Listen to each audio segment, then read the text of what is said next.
Okay, and we should be live. I'm just gonna make sure that's all good. Yep, we're good. We're good. So, hey guys, welcome to another wonderful week of the ZombSquad Podcast. I'm your host, ZeMadLobster, and it's been a hot minute since we've seen you all, since the last episode. But we are excited to be back and riveting than ever. I'm joined, obviously, by my wonderful co-hosts, Kyle and Spike. How are you doing? I'm doing well. Boys, I'm doing great. Kyle is looking as spiffy as ever.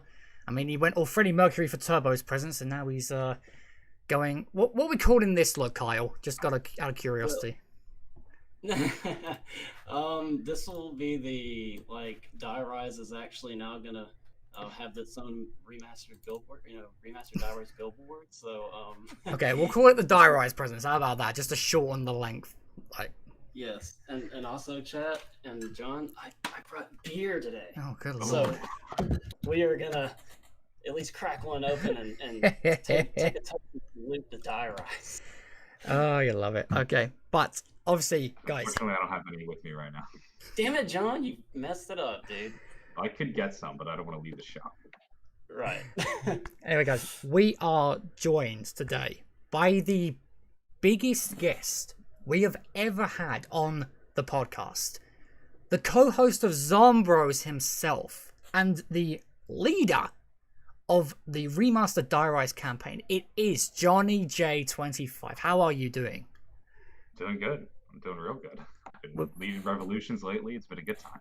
Oh, fantastic. Well, honestly, we are incredibly thrilled to have you on. It's been, since Carl approached me with the initial idea, I thought, you know what? Yeah, let's approach him and see what he says. As soon as he said yes, Carl was just bombarding me with messages like, he said yes, come on, let's go, let's do it. I'm just like, okay, we got this. But we are incredibly excited to have you on, man, because we feel like, I feel this is kind of our repayment to you, because both me and Carl have been on Zombroz, and now you get the chance to come on ZombSquad. Mm-hmm. Well, I gotta say, I mean, you two, you and Kyle, you've been around, supporting Zombroz for a while. Mm-hmm. And I know you guys were involved in the Patreon and stuff, and I was just like, I'd be happy to, jump on the show. Like as much as you say, if we're paying to you, you guys have been around supporting for so long that I felt the least I could do is come on the show and, just hang out for a little while, talk Die Rise, talk this billboard. Yeah. It'd be fun. I'm excited. Yeah, no, honestly, we're incredibly excited, and as the announcement went out, people were just they lost their shit. I'm not gonna lie. As soon as one guy guessed it, he messaged me. He was just like, "Is that who I think it is?" And I'm just like, maybe. I don't want to confirm or deny. But seriously, no, dude, we're incredibly excited to have you on. And as you guys can see, for John himself, we have got some Die Rise gameplay going on in the background for your faces to watch. And this was actually the ZombSquad After Hours episode with me and Spike. So that was a fun time. That's a fun time. But as always, guys, no matter how big the guest, we have a set of questions that we like to ask people who come on the show. And obviously, I'm not the one to ask them. It's Mr. Terminator over here who likes to ask the questions. So, Kyle, take it away, my dude. Wait, we have questions? The guest questions, you muppet. We have questions. No. Okay, hold on. Let's just... I'm just trying to get into... Oh, God. I gotta get into Twitter. We gotta find the questions, because I'm never ready. Okay, where are we at? By the way, John, as Jack said the other day, when this is basically just two worlds colliding. Mm-hmm. And I also said that at this point, it legitimizes us as a zombie podcast, having you on. Yeah. Okay, here we go. Okay. Okay, John, so I'm gonna crack one open here. Love to There see we go. Okay. To get this started, what is your most memorable zombie moment, John? Most memorable zombies moment. Good question. I have lots of little moments.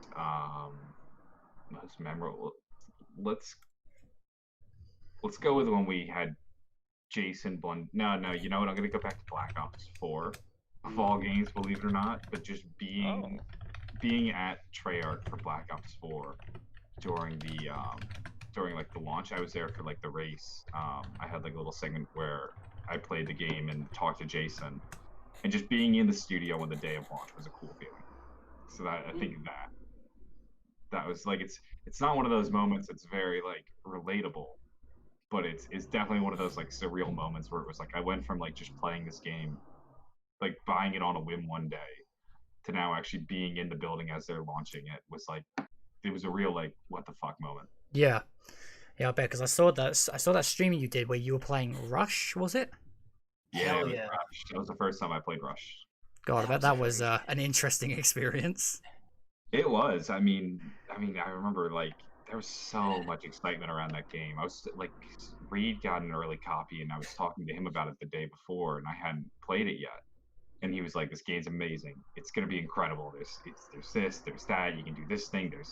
There was so much excitement and anticipation, and then I get to play it, and it really was like that. You know, like Black Ops 4, like day one was a cool experience. It was everything that came after that was just kind of like, Yeah.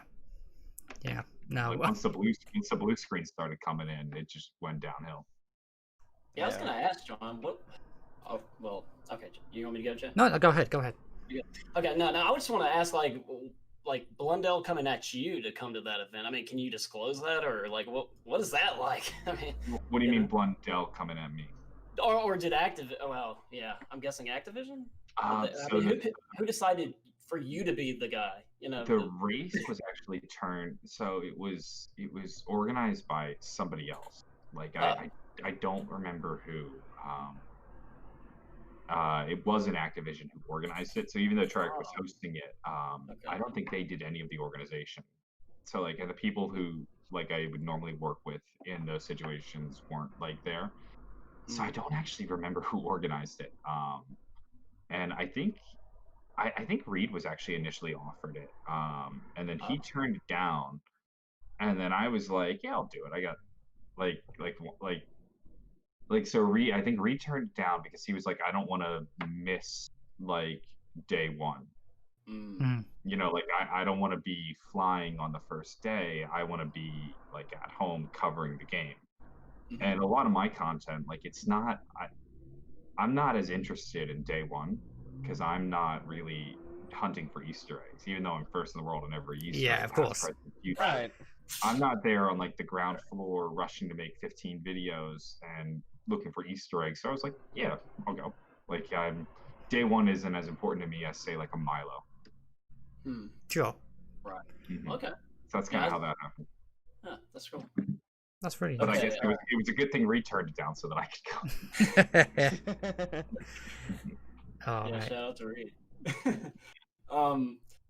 Okay, so second question, also salute to Die Rise. But what keeps bringing you back to zombies, and how has that impacted you? It's definitely changed as time has gone on. Like it used to be back in the day, like if we go back like when I was in middle school and high school, what kept me going to zombies was like not high rounds, but like going for like round 50, which I get that at the time was a relatively high round. Like I like for a while I wanted to get round 50 on every map, and I would do that for like ages and ages. And that would be how I would spend like a lot of my time, just like constantly grinding maps till I got 50 on a map. But then it changed like over time, and this especially also changed as I started making videos. Like now is when I'm playing zombies, what I'm playing a lot is actually like custom maps. Like I'm playing a lot less like jumping into like a game of Kino, and more so playing custom maps. And I like custom maps that are doing like different things. Yeah. That are also like shorter experiences too. Like one of the reasons I love Cheese Cube is it's one of those maps that like you can play and then like the game might last anywhere from 15 to 20 minutes, or it could last 5 minutes, you know, like just depends on how long you survive. And so I kind of like those maps that are less about like surviving and more about the challenge that they've created within zombies. So like it's evolved over time. So it's gone from like just playing the game and enjoying it to high rounds to you know, experiencing all the cool shit in new maps, to making like playing the game to make videos about it, to custom maps, to now kind of maps that are taking zombies and really turning it on its head. Like the custom map, I haven't played it yet, but I want to play it. I haven't got a chance to. I saw Lex streaming it, where it's like the boss rush. You're climbing up the stairs. Seppuku. Yeah, Seppuku. Yes. I saw Lex playing that, and I was like, I want to try that. Like that's the kind of map that I could definitely see myself losing 2 or 3 hours in, just constantly restarting and playing again.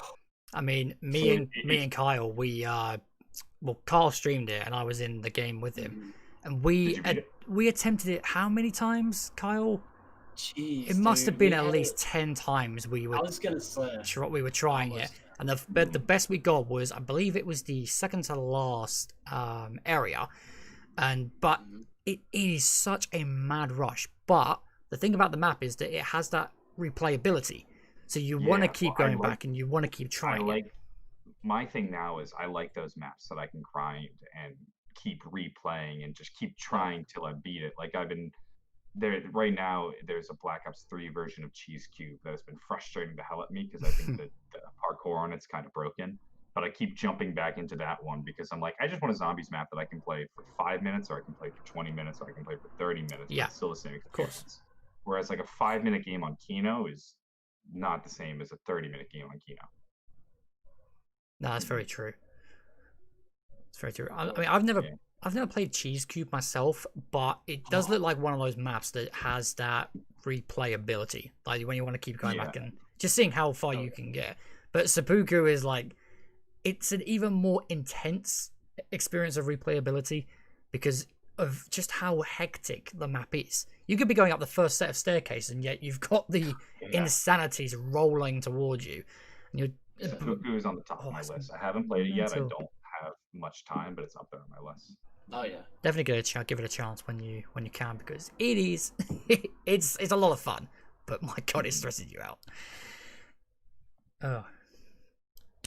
Anyways, Carl, next question. Okay, John. Favorite map? Do we have to even answer this? Or ask it? I think I'm legally obligated to say Die Rise. Yeah. Of course. There's actually a moment in Tim Hansen did a video. It was like the first to die challenge on every map. And so we did Die Rise, and he asked me in the video, he's like, is Die Rise actually your favorite map? And I was like, if I'm being honest, probably like Mob of the Dead is my favorite map. Nice. I love Die Rise, but I also love the meme of Die Rise. Right. Like, if I'm being objective, I think Mob of the Dead might be my favorite map, but Die Rise is, I think, very underrated and gets way more shit than it deserves. So that's why I'm championing it. But Tim ended up cutting that out of the video. So so that little secret kept under wraps. Oh, okay. So that's what you could call as that's what I was just about to say. Die Rise is not actually my favorite. Well, people have sent me like my tier ranking thing and be like, explain yourself, and I'm just like, oh. I gotta explain shit to you. I don't know, do I gotta explain anything? I mean, the funny thing is too is that when me and Jack played Die Rise on Wednesday for the ZombSquad After Hours episode, I think I have a new love for Die Rise, to be honest. Like I really enjoyed it. It was lots of fun. It's you gotta understand that the map has its like nonsense. Yeah. Like sometimes it's frustrating. The elevators aren't great, but it does have a lot of good things going for it. I gotta say, like, I do agree with Spike. I like Die Rise when you have just a game of shenanigans, like the ZombSquad After Hours. It was just pure shenanigans, and that's what makes it a lot of fun. But I can't really say the same when I'm doing the Easter egg. I've got to be truthful. The Easter egg's not great. Like, I'll be the first to admit Die Rise isn't perfect. Yeah. But I mean, it's to each their own though. Like everyone has their own favorite map. Mm-hmm. Yeah, I was even finding some kind of newfound love for it last night, just streaming it late last night.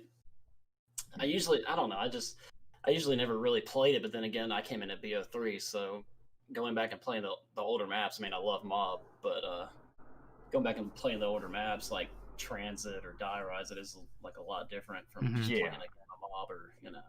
I think it's tough to really appreciate a map when you're coming from you're coming from a newer set of maps that are so like feature rich. Like if your first game is Black Ops 4, and then you go and play go and play Keno, you'll probably think the perk system is trash. You know. Yeah. You're like, Yeah. what do you mean I can't pick my perks beforehand? I got all these machines. Yeah. Where's Time Slip or something? Hey, I want a Victoria's toys. Why don't you give it to me? That's what it'd be like. Where's the I can't find any shield parts. How am I supposed to live here? Unless you go into customs and you have like. Your only game is Black Ops 4, and you go and play Keno, and you're like, what is this juggernaut? What's Weird. this shit? It's for pansies. Love it. I love it. Okay. Okay, John. So explain where Johnny J comes from. JohnyJ25. Where does your gamer tag come from? Where your JohnyJ25. So my gamer tag for a long time was actually probably on 360. It probably still is. JohnyJ45. Okay. Oh. 45 was taken on YouTube, so I grabbed 25. Johnny J is just like a nickname. And then I threw on the number 45, which was like the number I wore when I was playing soccer. 45 was taken, and then I jumped to 25. So that's where that comes from. It's kind of ironic because today, if it was 25, a podcast 25, episode 25, would that have been like just perfect? Oh. You mentioned that now, Kyle. I thought of it, no, because I was like, oh shit. I was looking, I was like, wait, this is 26. Last night when I was streaming, I was like, no. Oh, Fucking had John a freaking podcast too late. that would have been so perfect. I didn't even think about that. Oh, I didn't until the last second. I'm disappointed in gotta- myself. At this point, just start over. Just do a new show, do 24 episodes, and then let me know when you're ready. I'll come back on. Yeah, really. Oh, Yeah, Oh, let's make such a season 3. Fuck it. Yeah, I mean, why not? season 3. Oh, crikey. Okay, now. Go on. Okay, now this has been a favorite to ask any guest we've had. But what is your favorite childhood game? We get like so many span of different kind of answers, but your favorite childhood. Sly Cooper. Okay. That was I got a PS2 when I must have been 5 years old. For Christmas, and came with Sly Cooper, I think ATV Off-Road Fury, and then I forget the other game, but I played the shit out of Sly Cooper. That was my favorite series growing up. Sly Cooper. I still want to play. Go on, Carl. No, I still want to play it because I know I've heard that from you, John, on Zombroz and whatnot. It's good. I don't know if it would. I don't know if you've never played the series before, if it would hold up. It's hard to say. Like it's a platformer. It's kind of like Assassin's Creed before Assassin's Creed was a thing. Yeah. I would say the first Sly game is okay, and the series hits its stride in Sly 2. Okay. That's when it kind of develops what you'll call like the format of the game. Mm-hmm. If you have a PS3, they have the collection. The collection's pretty good. I don't know though if it's one of those games that you'll play through it, and then I don't know if you'll play it again. Okay. But it's good. I've never actually played it myself, but it does sound really interesting. Yeah, I would say like it's one of those games that like was definitely of its era, back when like the biggest games of the world were platformers. But it's good. Okay. I was gonna say, wasn't it in and around the time after Spyro and Crash Bandicoot? Same time. I think. No, it was the same time. Yeah, because I grew up with all those games, the PlayStation and whatnot. So. Sly Cooper, the original, dropped in looks like 2002. Okay, Wow. yeah, so not too far after it, really. Not too far And then Spyro was 98. 98, yep. Yeah, Because I was like so around that. age. Basically, like in that era though, when all the big games were platformers. Yeah. Mm-hmm. Oh yeah. It's crazy. Retro That's now. crazy. I mean, to think that was 18 years ago. Yeah. Like, you look at that and you think, where the bloody hell was that time gone? That's what I mean. Like, I'm not sure if you play it now, you'd be like, yeah, this game feels 18 years old. Probably. Oh god, yeah. But it was still like my favorite game as a kid. Loved the shit out of it. Yep. That's very cool. Okay, now Oh god. to get onto the big thing. First of all, John. Yeah. Congratulations on hitting the GoFundMe for the Die Rise billboard. Thank you. Absolutely amazing. But now we've got to talk about the campaign here. Okay, we got I want to know. So what I want to know from you is that kind of what was your decision to spark the campaign, and did you think it would get as far as what it has? Okay, so I've had the idea for a long time, and the idea originally just started as a joke. Yeah. I think just an offhanded joke on Zombroz. And the ideas like floated in my head, but it was never actually something I was going to do. Like I think I once just Googled what like the price of a billboard would be, and it's like, yeah, that's out of reach. Not gonna do that. Mm. And then at some point I decided like, okay, let's actually try and do this. And I don't think I ever really did much with the idea. And then it was probably around, I think it was in May. Yeah, it must have been mid-May. I was like, okay, if I was to go make this billboard, how would I go about doing it? And so I kind of like sat down one day and was like, okay, this is roughly how much I would need to raise. I could make a video, I could sell merch, I could make like, I could do this. Like I kind of sat down like, what are different ways I could get attention / raise money / put this together? And I was like, okay, let's do it. So I made the video, and when I released the video, I didn't think it was going to go anywhere. Like even though I had kind of like planned all this out, I wasn't expecting to raise like $2,000 in the first couple days. Wow, in the first couple days? Yeah. Holy. I think in the first week we were maybe like halfway there. Wow, that's Oh my lord. that's insane. I mean, it helped that Lex donated $1,000. That Good was, old Oh Lex. yeah. Jesus. Yeah, I remember Lex- him saying that. Lex Holy, on stream donated $1,000, and that pushed us pretty close to halfway. I think it's bullshit. No, he actually did. He actually did that. That is nuts. Dude. So like when I released the campaign, I fully expected maybe like 1 or 2 people to donate, and then I would just return the money. Like that's what I thought it would be, like a fun little joke for a video, and then it wouldn't go anywhere. But then people actually started donating, and then there was actually a sizable bit of money, and I'm like, okay, well we have like $400, but we're still like very far away. So now I just have more money to return. That's not a big deal. Yeah. Then it kept growing and growing and growing, and then I had merch made, and the merch did really well. And now we have just shy of like $7,000 for this billboard.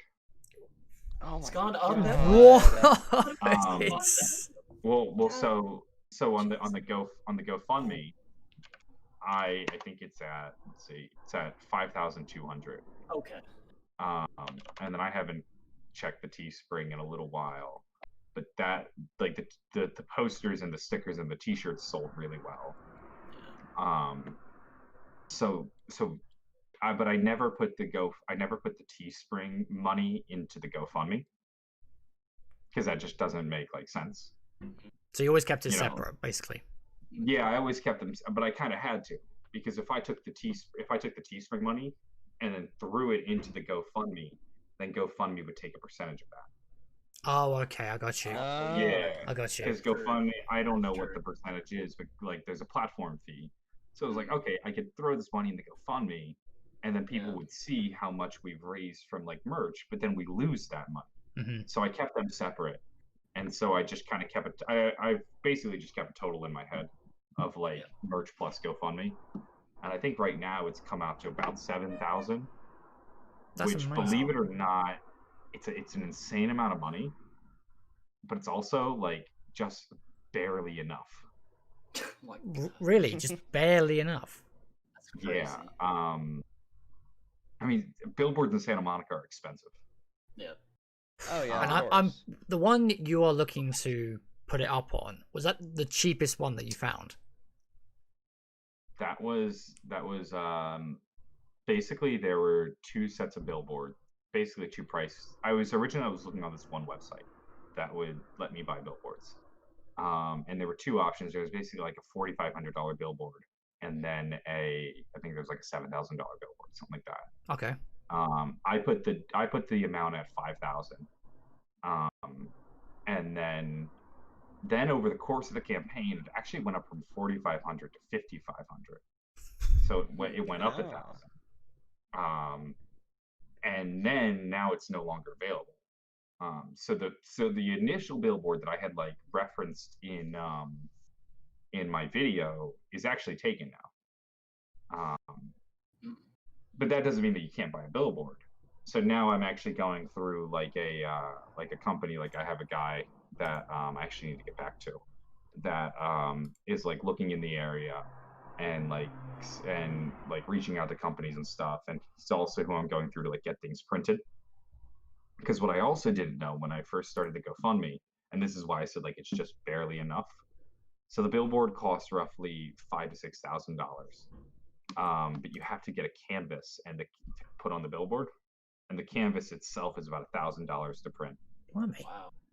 Okay. Yeah. So the billboard game is expensive. That's what I've discovered.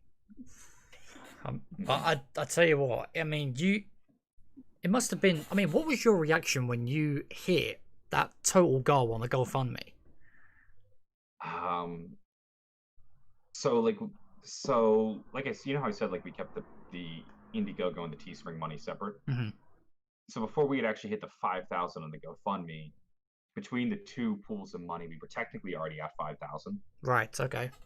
So in my head, I was like, okay, well, we've pretty much already met our goal. Let's start getting to work on actually making this happen. But oddly enough, like there was one day I took a nap, and I wake up, and I think Lex was doing a stream, and Lex had reacted to my Pat video. Mm-hmm. And then during the stream, he told people to donate, and then somebody donated like $750 to the billboard. Wow. And this happened while I was asleep. So I wake up, and then I look on Twitter, and I see I just have a bunch of tweets from people telling me that we did it. And part of me is like, well, we already kind of did it. I just hadn't announced anything yet. Mm-hmm. But then I look and I see the GoFundMe was actually at 5,000. And then I saw somebody donated $750, and I was like, that's too much money. like that's an uncomfortable amount of money for one person just to give me. Yeah. And believe it or not, even though I already knew we had like hit it, once we hit 5,000 in the GoFundMe, that's when it felt even more real, and also like kind of stressful. Like, oh fuck, like what have I gotten myself into? It's funny, like when Lex donated $1,000, there was kind of like that's Lex, like, you know, like only Lex would be so just ridiculous to donate such a large sum of money. And also not to say that, not to like, just knowing how the YouTube game works, like pretty sure Lex is fine for money. But just to have $1,000 to drop on a random project like that is weird. But I don't feel as weird about it with Lex because I know Lex and I know how his personality is. Yeah. But to just have some random anonymous person who I don't know drop 750, I'm like, who is this like mysterious donator? I mean, their name's attached to the GoFundMe, but just still, like, who is this person that has $750 to drop? I mean, $750 is an incredibly generous amount of money. Yeah, absolutely. Like, and I've said from the very beginning, like, if you're in a position where it financially makes no sense for you to donate, whether, especially given now under COVID, like if you're struggling with bills, your job and stuff, don't donate. I don't want you to donate. Sure. And if you want to participate, like if you want to be in the fun, join the Discord. Like, that's all I ask of you. If you want to be involved, like donating is the last thing, and that's only if like you're in a position where you feel comfortable to do so. Because I'm very much like, I don't want people's money that money would be better spent on like textbooks or better spent on food. Yeah, sure.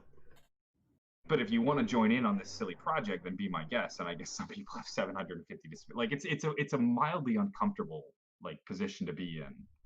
but also at the same time, I put myself in this position. So what am I going to do? Well, but I mean, it's not Yeah. like Yeah. you've. No. I mean, the way I see it is that you've made the GoFundMe and you've left it up there, and obviously, you give the little campaigns pushes, just like, oh, let's see if we can actually like reach the goal. But you don't straight up go to people and just say, hey, how'd you fancy donating, or hey, how about donating to this cause? It's like you don't do that. Like you just you do your pushes, you promote the campaign, and then that's it. Yeah, and then someone drops that. Like it's mental. Push it in videos, talk about it, have some fun around it. Yeah, and then we end up hitting the goal.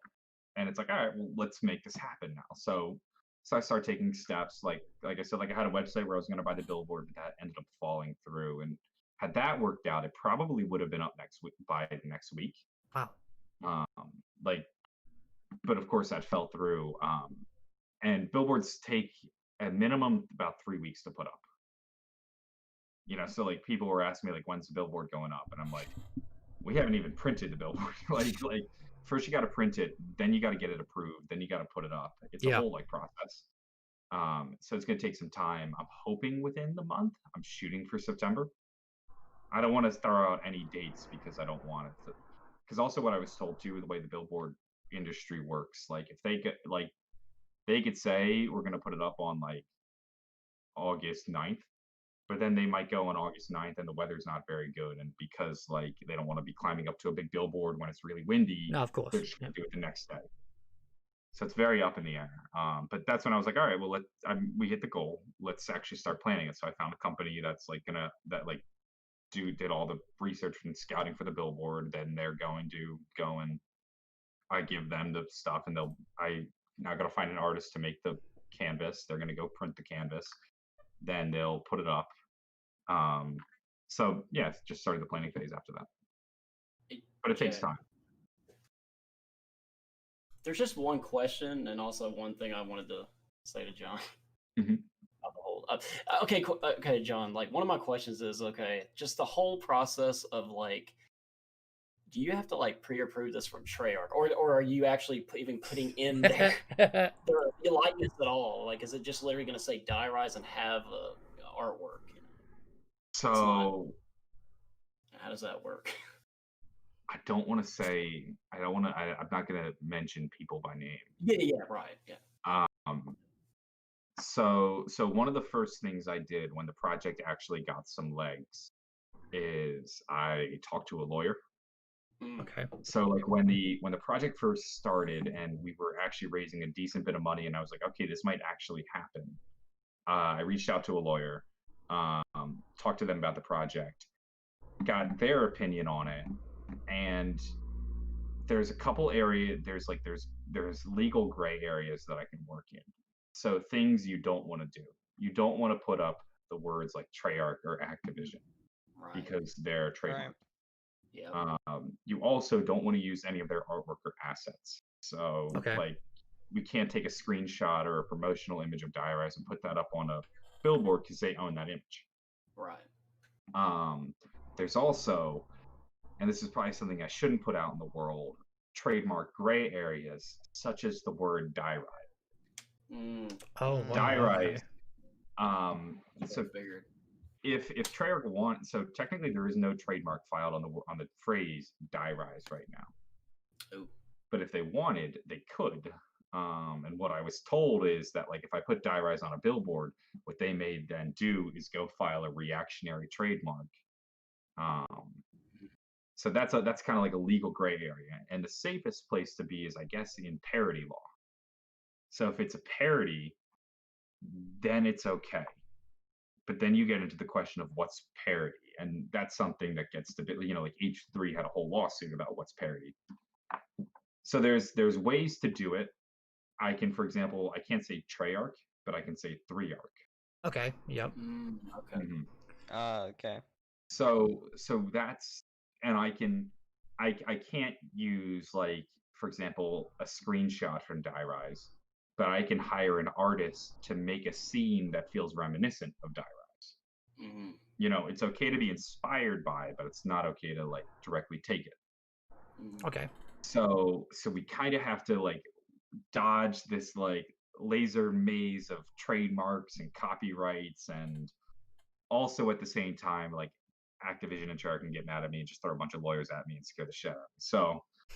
So that's difficult. And I've had conversations with people, I don't want to say any names, but I've had conversations with people who would, I'll say, would be in the know about these kinds of things and potential reactions. And like the project should be fine, but I'd be lying if I said I wasn't a little nervous that like Treyarch is going to get pissed off or Activision will get pissed off about it. But so long as I play my cards right legally, I should be okay. Okay. So, I mean, could you potentially do the words Die Rise in another language?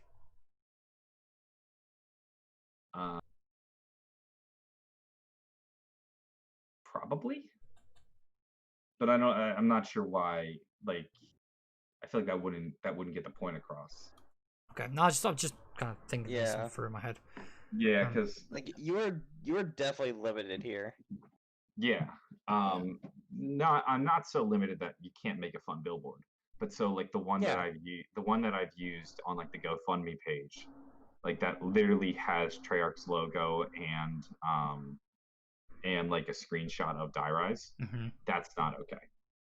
Okay. But I can get an artist to make a scene that looks like Die Rise and say, hey, 3ARC, remaster Die Rise. And that, one, could potentially fall under parody law, and two, be okay. Okay. Mm-hmm. Yeah, I still like the sound of remaster Die Rise, you cowards. Yeah. That'd be great. Yeah, and that's a question I'm sorting through right now is like the messaging of it. Like, do I say like remaster Die Rise, or do I say like remaster Die Rise, you cowards, which is a lot more fun, but also it's a bit more mean-spirited. Yeah. Mm-hmm. Yes. And that's something that I plan to hopefully start like discussions of like in my Discord. So I made like a Discord for Die Rise, and then I made like a separate group for donors and people who have like purchased merch or donated. They can like submit proof, and then they get a role, and then they can enter the billboard planning group. I haven't used it yet, but the plan is this will be pretty soon, once we actually start rolling out the artwork, having people decide like how we want to do this messaging. Do we want to be mean-spirited and call Treyarch cowards, or do we just want to say like remaster Die Rise? Like, what do we want the message to be? So I'm hoping to get the community's input on that. Okay. Yeah, I didn't want to like overburden you there, John, or put you on the spot, but I just want to get like a general idea of like, how does that, work? Yeah, I mean, it's a good question, Carl, because to a lot of people it might seem that simple, but when you actually go into the details of it, it's much more complicated. I agree. Like, I think it's important to discuss how this is actually happening. Mm-hmm. Yeah.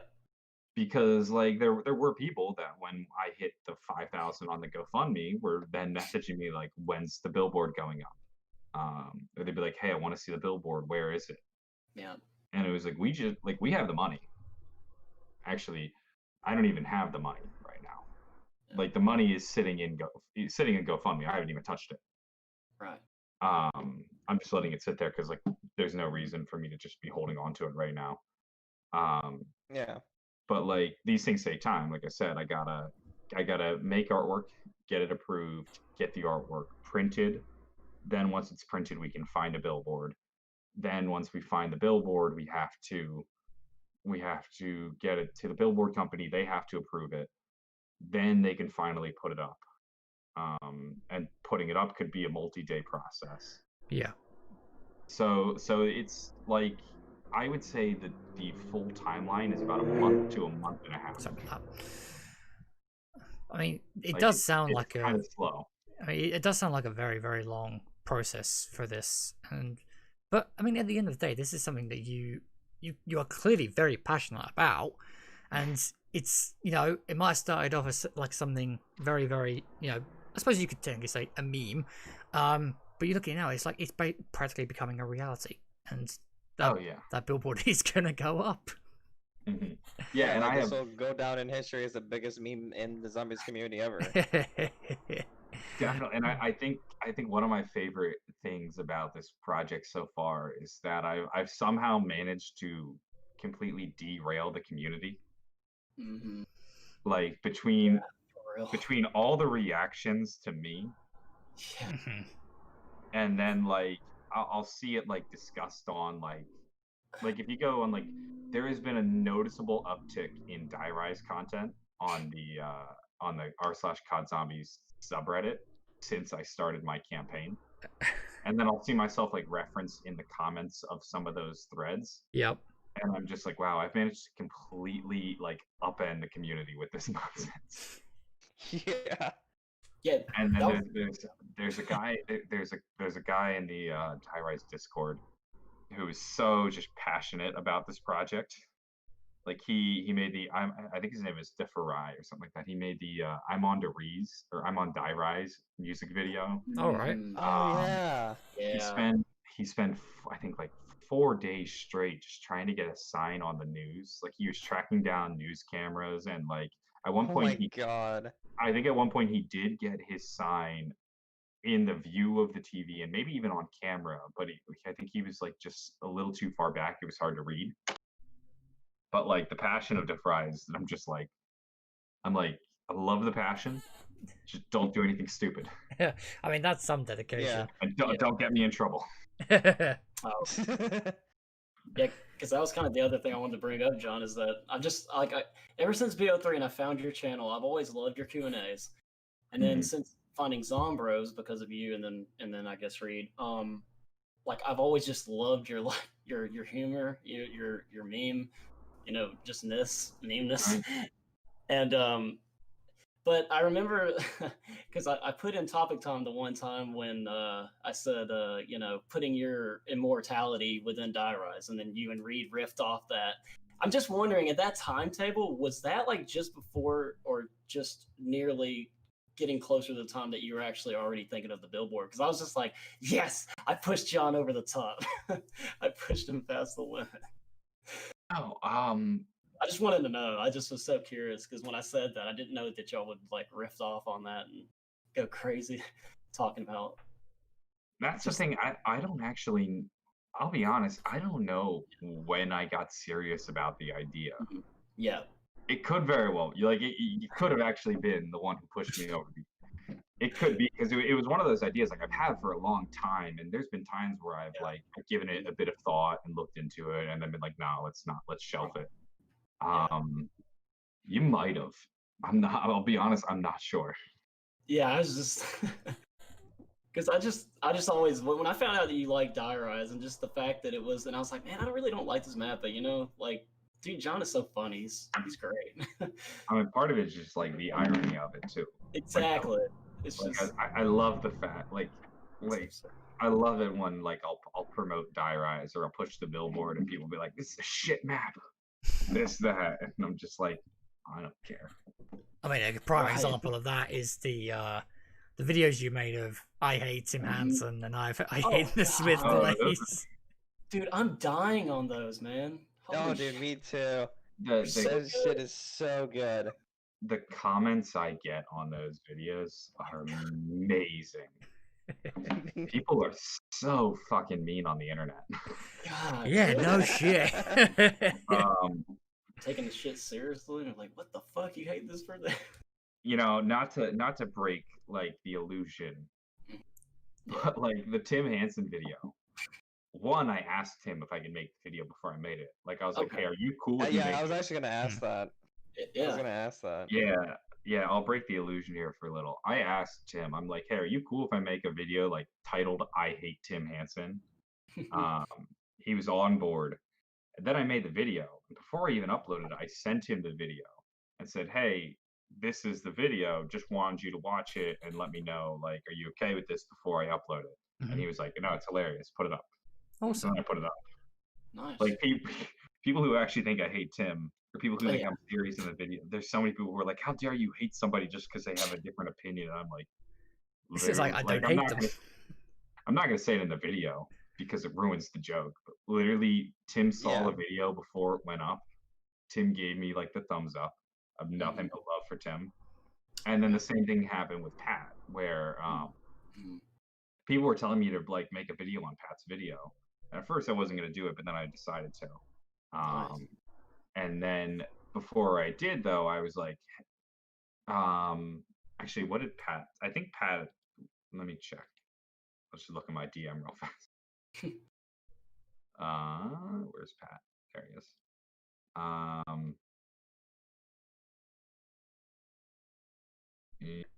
Oh yeah. So I messaged Pat and I was like, hey, would you mind if I responded to your Die Rise retrospective like I did with Tim's Die Rise video? And then I sent in the video and I said, I'm going to title it I Also Hate Smith Plays. And then he literally said, please do. I fucking love the one you did on Tim. That's awesome. So That's awesome. There's people out there that are like, that think I'm serious and think I actually hate Pat and think I actually hate Tim. And the amount of like, really just mean comments I get in regards to those videos on the daily is like hilarious. Like, I don't actually care. I think it's funny because these people can't get a joke. Yeah. But there's people out there that think I actually am serious and think I actually hate Pat and Tim. And they think that like all of this is real. When like literally I sent them the videos before I made them and asked for their permission and stuff. Like, there's no animosity. Yeah. That's what I respect about like you, Tim, Crazy Rabbit, Lex, Turbo. That's why I love all y'all guys, because that's what draws you in. Like you're fun. Like you say crazy shit, but come on, it's just a joke, you know. Like Yeah. I love that though. It makes you unique. I thought about at one point compiling a bunch of mean comments from the Tim Hansen video. Yeah. And just putting them in a video with like a voice to speech reading them, and just doing that for like 10 minutes straight. But I ended up not doing it. But there's some mean ones. I mean, it's like the thing I don't get is that how people can take that sort of stuff seriously, especially, which I have to say, the best thing about the videos is the scorecard that you have at the bottom. I love it.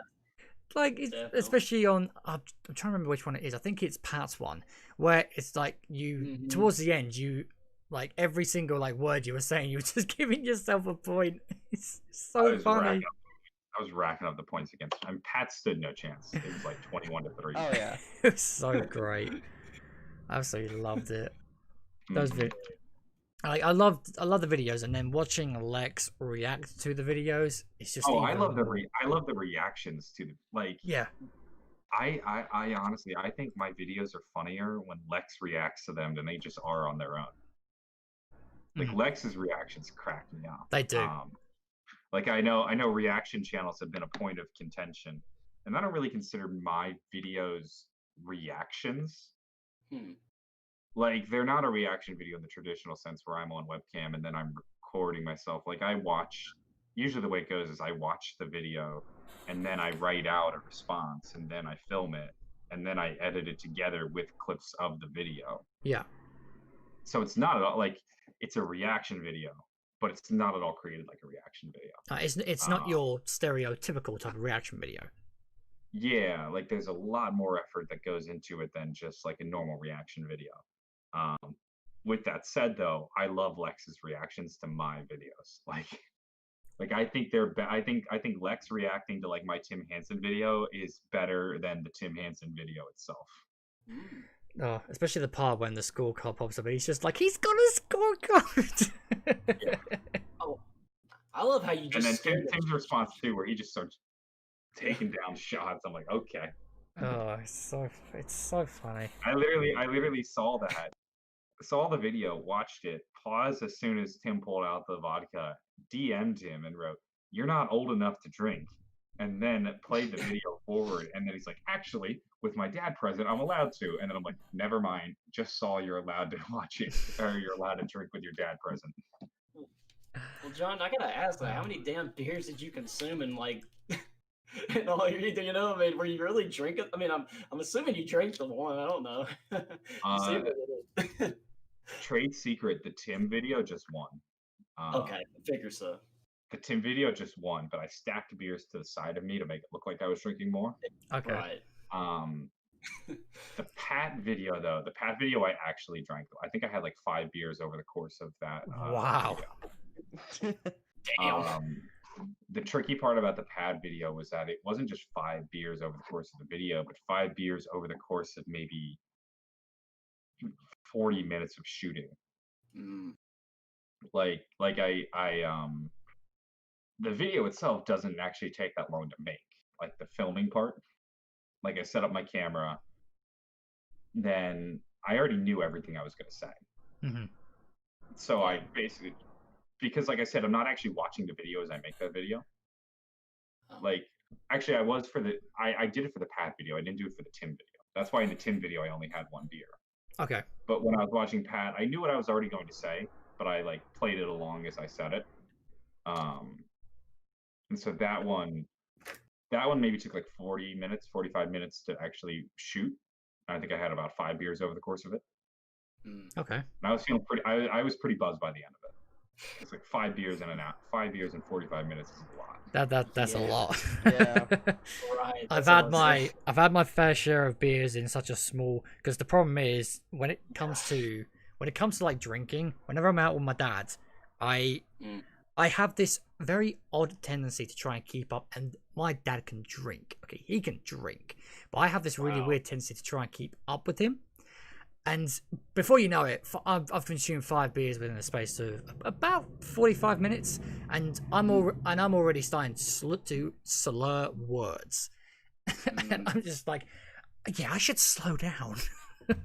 Oh yeah, you were fucked on your birthday stream, mate. That was 16 shots, Spike. What do you think?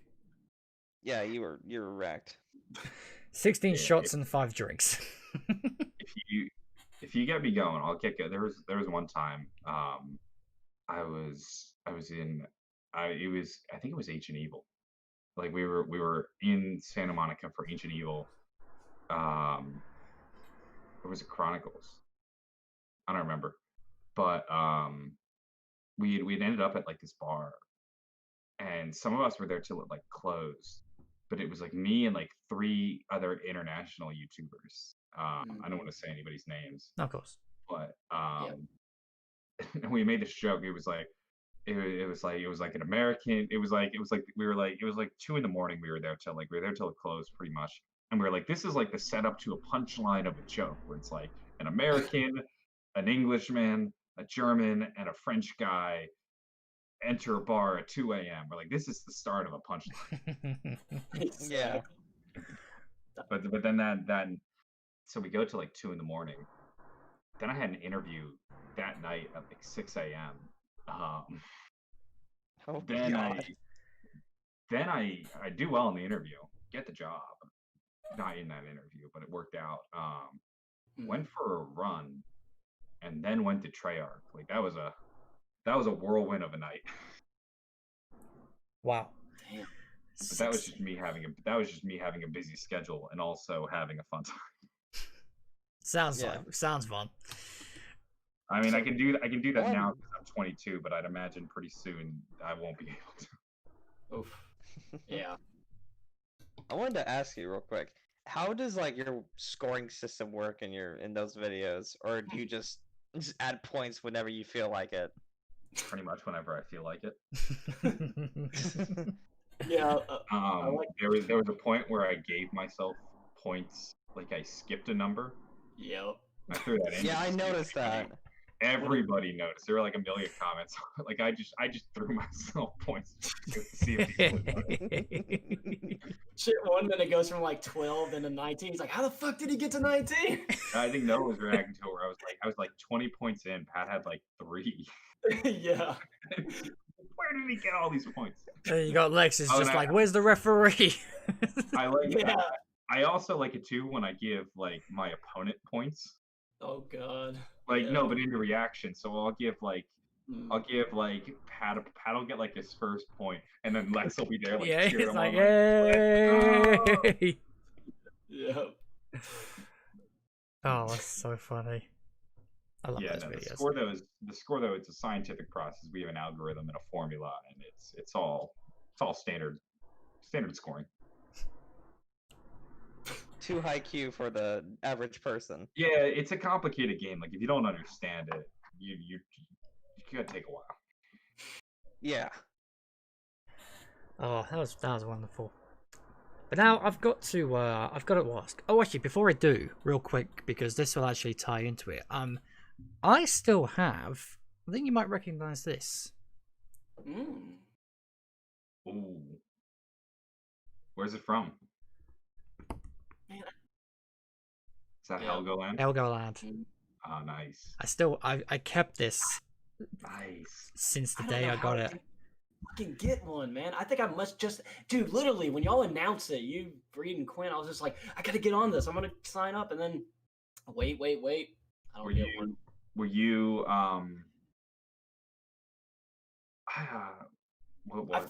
I forget how I did it. I forget if it's. I think it was the first 100. I think that might have been. I think 100 sounds right because this is number 76. Because I literally like, did the subscription like right away, and I'm just like, holy shit! That means everybody must have just been like. So if you were in the first 100 and you didn't get one, might have just been a mistake. Yeah.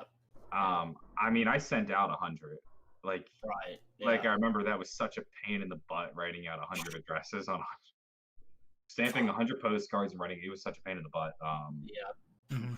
And I dropped them in the post box, so it might have just got lost along the. Like if you think you were in the 100, and I'd have to go back and look. I'm not sure. It might have just got lost in the post. So I know. I'm still missing Turbo shirt. Like I literally get your shirt when I should have gotten Turbo shirt. And I'm like, this is perfect. It's freaking John. It's Die Rise. Like, of course I would get Turbo shirt. Mm-hmm. Not get Turbo shirt, but get your shirt. And I ordered your shirt weeks later after Turbo shirt. It's called logic, Kyle. I wish I saved some of those postcards because I don't actually have any. Oh. Because there weren't any Threes postcards. They didn't have any. There were Paris ones, Helgoland. I think there were some from Berlin, and then Verdun, and that was like Origins, and then the last one was DE. So I think kind of like the genericer ones to get, probably like Paris and Berlin. Although the Berlin ones, I made sure they had the TV tower, so like the one you see in Kino. Oh yeah. Yeah. But the DE ones were cool. Like that would have been a cool one to get. Yeah, because what this postcard. I think we got like 20 at each location. My favorite one though, it was a cat just hanging in a hammock. And then it didn't even like say anything. It didn't even have like a location. I just saw it and really liked the picture. So everybody got the first 100 people got a postcard from a location, except for one person who got a random postcard of a cat hanging in a hammock. Nice. And then I wrote on the postcard, "This is my favorite postcard." Oh. I don't know who got. Somebody has it out there. That one was one of my favorites. I mean, because what this postcard says is, "Hi from the darkest shore. The motionless here are crazy. Thanks for the support." And then it's signed by the three of you. And it's odd because I consider this an autograph. Yeah. And now I get the chance to speak, especially like when I came on the podcast, when I got the chance to speak to you and Reed. It's practically like meeting a celebrity, and that's how I see these, and so I've always kept this, and I will never get rid of it. It's just. I mean, I appreciate that. I never really thought of it like an autograph. Because my thing was, so I made sure each postcard had like a different message. So to me, it was more like I want to make sure everybody got like a cool postcard, and I wanted each one to have like a unique message and stuff. Mm-hmm. So to me, that felt like just as important as the signature itself. Like I didn't want to just send a postcard with a signature. I wanted there to be more to it. Of course. Oh, I absolutely love it. Yeah. Absolutely love it. Yeah, that's cool. But yeah, no, it does tie into well, actually, technically, we could combine the two things here. So I want to talk about Zombroz a little bit because Zombroz was the inspiration to me and Spike starting this podcast way back. Must be maybe 2 years ago now, and it was like early on in the BO4, I think it was. Was it? It has to be. I'm pretty sure. I'll get the date up in a moment. But Zombroz has been a big inspiration. Go on. Yeah, it was like before Dead of the Night. Okay. But yeah, Zombroz has been a perfect time to start a Zombies podcast. I know, yeah, tell me about it. Yeah. But Zombroz has always been a big inspiration to this podcast. And like the different co-hosts that we've gone through, the format we have at the moment is, in my opinion, is the perfect one. Because we click. Just like you and Reed used to click. Like all those episodes that you did together.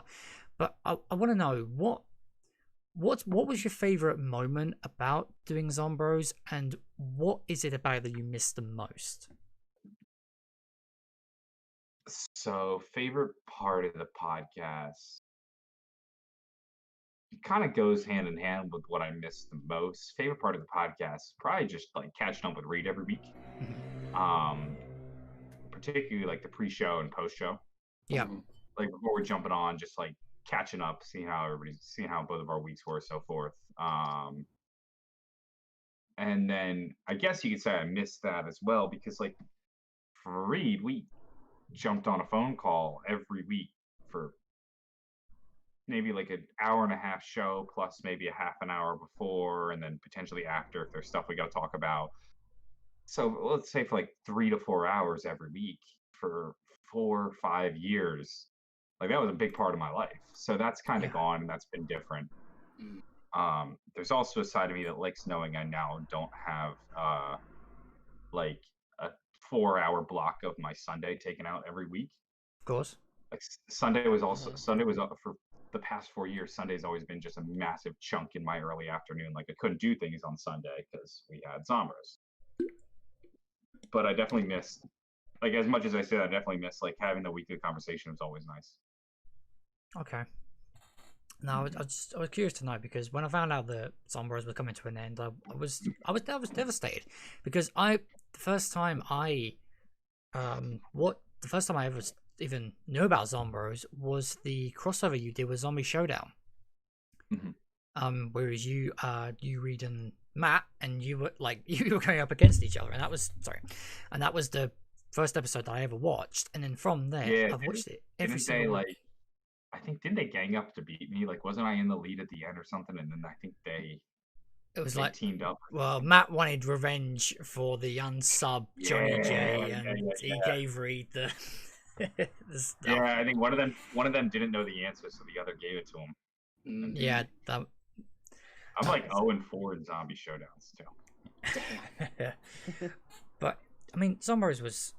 It was a nice thing to have every Sunday, like just coming on 7 p.m. my time, just sitting there for 2 hours at max, just chilling out and listening to you guys. It was a fun show, and there's a lot that I do miss about it, and I'm forever thankful to the show, because it's how I knew so much about zombies now, and it's how I met Kyle. And I'm so very thankful to Zombroz for everything that it's given me, and I miss it. I do miss it every week, but it's nice that with our podcast we can kind of continue its legacy a little bit. Like we're able to carry on with a zombie podcast that we know we're going to do every week until the day we decide we want to take a break. So yeah, I think that's the cool thing about like really just online video and podcasts, and really just online stuff in general, where it's like there's the show that's being made, but then there's also the world around the show, Yeah. Like you can have like a podcast, and there's a subreddit to it, or a Discord where people are talking about it, and then people can meet through that. Yeah. And like I think that's one of the coolest things about like the internet in general, the fact that like we can do a podcast. Like just the fact that we can do a podcast and there's people that will watch it, like go back 10 years ago, there was no place to do like a song, or maybe 15 years ago, 20 years ago, there's no place to do a zombies podcast. Like that's not going on the radio or on the TV. Of course. But the fact that we could do it And then the fact that people will watch, and then there's a community built around it, I think is one of the coolest things. Oh yeah, absolutely. I mean, there are so many people that tune in every week to watch Zombroz, and it was and I met so many people through that podcast as well, and like getting the chance to be on it is it's practically like a revolution. It's an entirely different atmosphere, but I enjoyed every single second of it because I've been watching the show for so long, and then getting the chance to come on it, it was just amazing. I loved it. Mm-hmm. Well, I'm glad you loved it. Like Carl, I mean, Carl was lucky though. He got in on his own. He was lucky. Yeah, I want to thank whoever's out there. Thanks for not wanting to show up, and John couldn't find anybody because I'm like, where's the message from John? I don't know what I'm doing because this is the first time I have Discord. I have a Mac. I'm like, this is not going to work. Like, I don't even think about using my phone, and John's just like, God dang it, iMac. You're reading John's like, don't use iMacs. I'm the iMac guy now. That's what I told John. I'm like, I'm the iMac guy. Okay. The iMac guy. I know who you are. Oh, mate. Dude, that was so much fun, though. Oh, my. That's like dream come true. Yeah, it was sad to like, it was bittersweet to like wrap up Zombroz. Like, it was nice to wrap it up on 200. Yeah. It's a nice number. It was kind of like, that was cool. I think it was kind of time for the show. Mm-hmm. Like it got to the point where I don't know if we would have been able to continue it through Black Ops 5 or Black Ops Cold War, whatever it is. Mm-hmm. It just kind of got like, I don't want to throw Reed under the bus because like Reed and I did the show for 4 years and I love Reed to death. Mm-hmm. But you can tell like his heart just wasn't in it anymore. No, of course. Yeah. And he's talked about it. He's talked about it a bit, like I think in his big Q&A video, and he did a video with Dave the Rave. Yeah, I saw that. Yeah, that was a lovely video. Yeah. That was good. Like Reed fell out of interest with zombies. Like if you listen to the show and you're aware of it, or I don't know, it's hard to tell from my perspective how noticeable it is, but Reed wasn't happy with the game. He wasn't happy with zombies, and it made it difficult to do a show.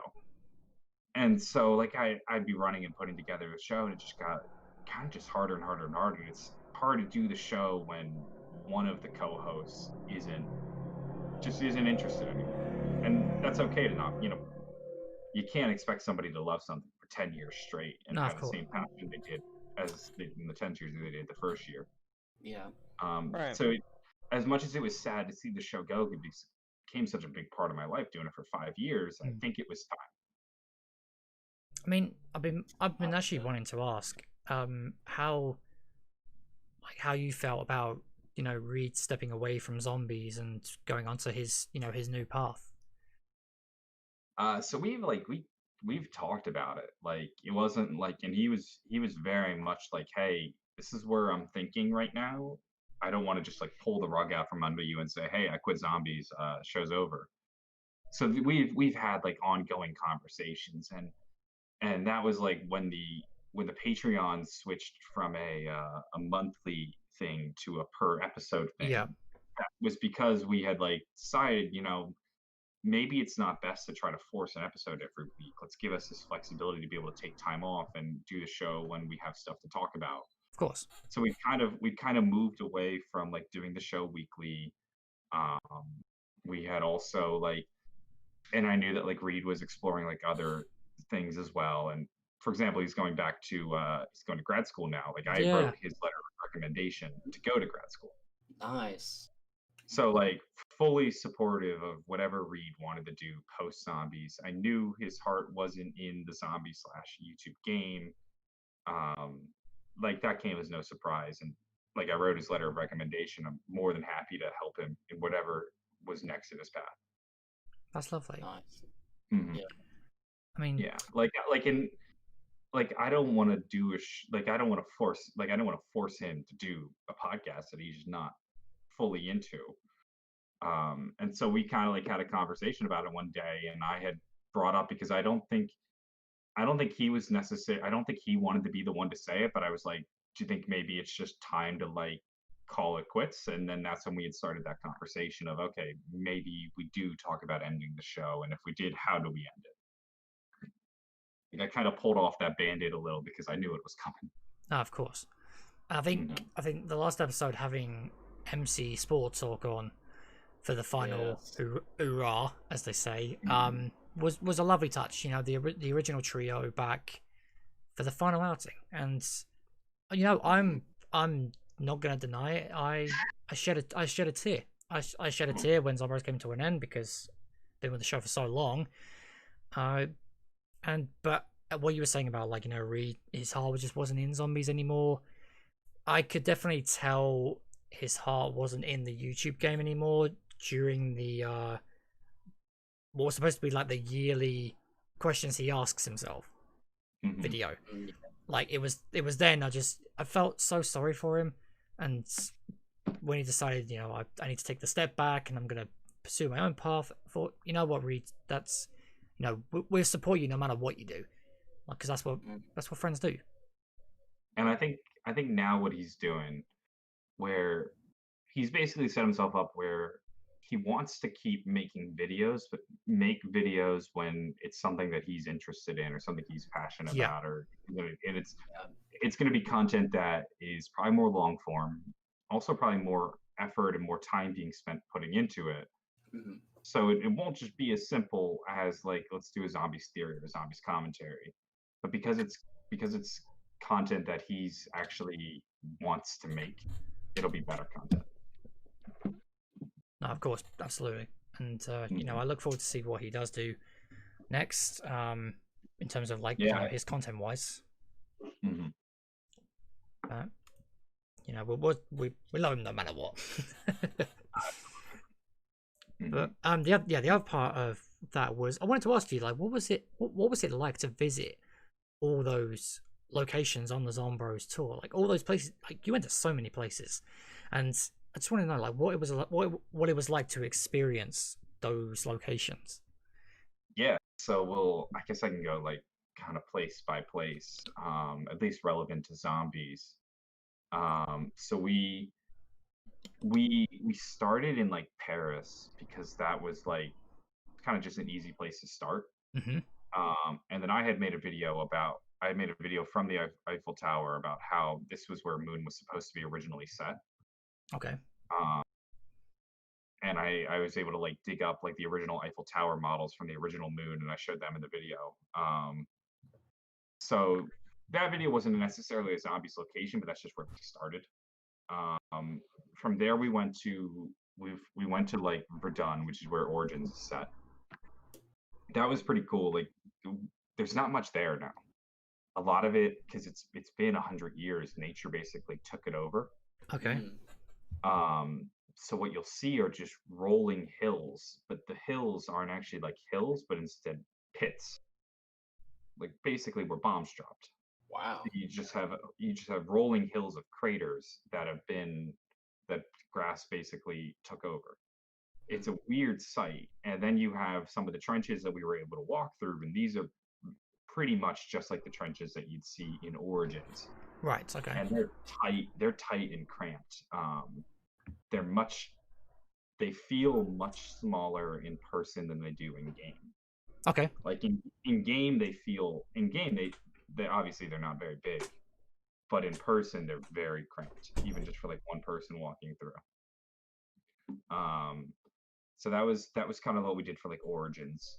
After that, where did we go next? It was I got to think about the map in my head. We went to DE. Okay. DE is wild because, like, some areas are literally just like the game. Wow. Like, the clock tower is the same exact clock tower. The area where it's not double tap, is it? Where, like, the first dragon head is? Yeah, it's double tap. Yeah. That's exactly like in the game. Wow. There's a chapel inside it, like there is in DE. It's very, very, very similar. Like, the layout's very different, but some of the areas are like direct recreations. Like, they did their homework when they made that map. That was like one of the locations where we were there, and we felt like we were in a zombies map. I'm sure maybe some of the guys from Treyarch too even went there as like a reference to like see what they could do. Probably. I know they did that for Mob of the Dead. And Yeah. from what I've seen of Alcatraz, they did a very similar thing where some of the areas are like exact recreations of places in Alcatraz. Yes. Yeah. Big time. So that, and you have to take, it's not a gondola, it's on like a little train track, but you have to take like a little gondola train up to the castle as well. Yeah. Ooh. So that's cool. Like if one of the things I regret, and I didn't know about this until I left, Pat, I think, had messaged me, or Lex, one of the two, but there's a tree where Pat carved his name. Oh. And Yeah, I think I remember seeing that. I didn't know about this tree. Damn. And I think Lex told me about it. And I was like, fuck, we should have carved our names in it. So if you're there, look out for like the Pat and Lex tree and throw your name on there. That could be like the Zombies tree. So after that, we went to, I think next is Die Rise, like the fly trap. Okay, yeah. Yeah, I remember saying that. Oh, yeah, didn't you guys do like? I remember seeing the video of that. You had the fly trap in the background, didn't you? There's a couple videos from there.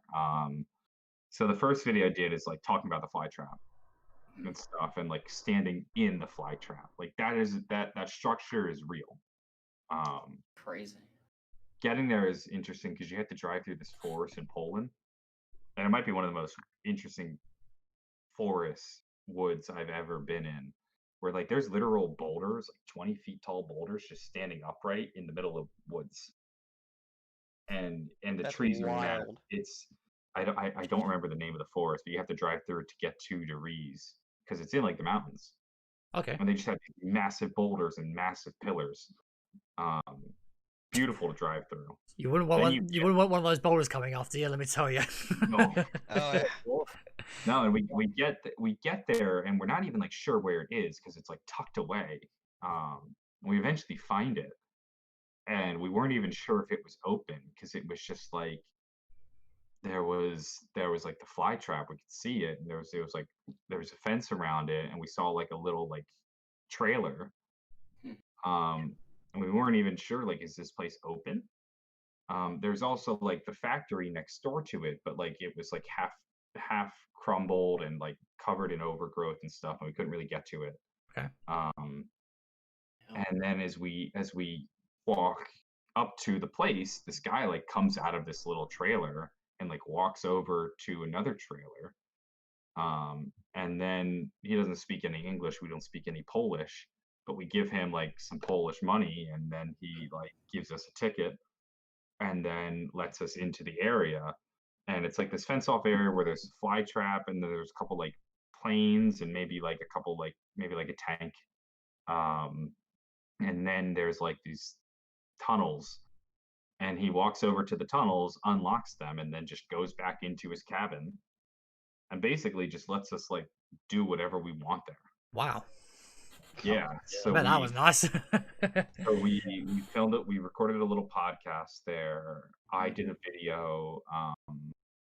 I did a video in the fly trap, and then we recorded a third video where we explored the tunnels that they gave us, or that they gave us access to. Mm-hmm.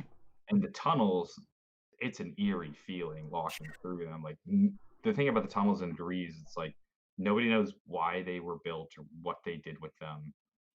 They have kind of like little signs on the wall of like the various, like the bell, which is like the teleporter, and like Nazi UFOs.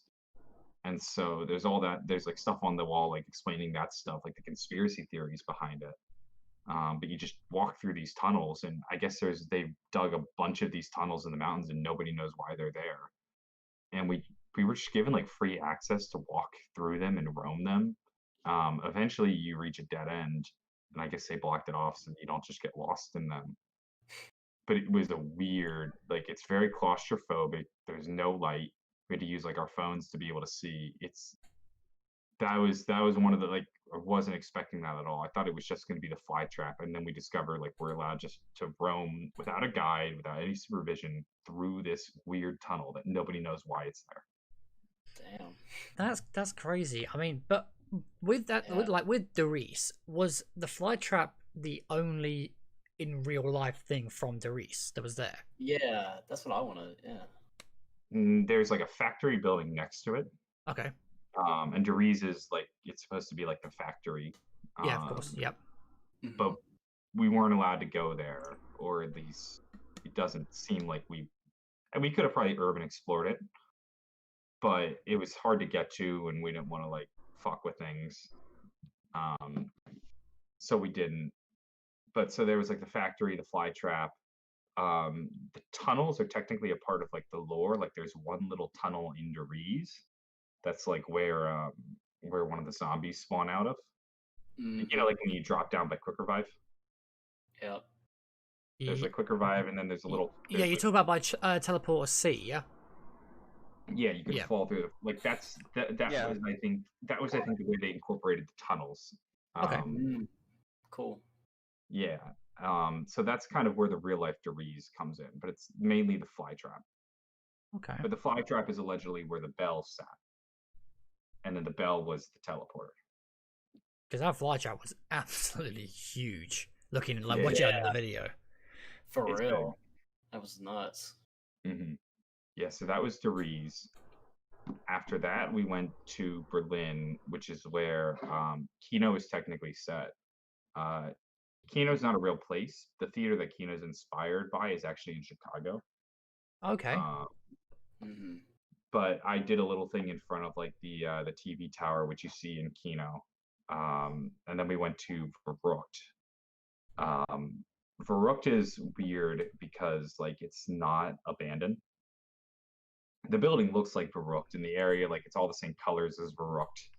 And it's like the literal inspiration, like in Deriz, you'll see like Wittenau Sanatorium, and this is like the sanatorium in the district of Wittenau.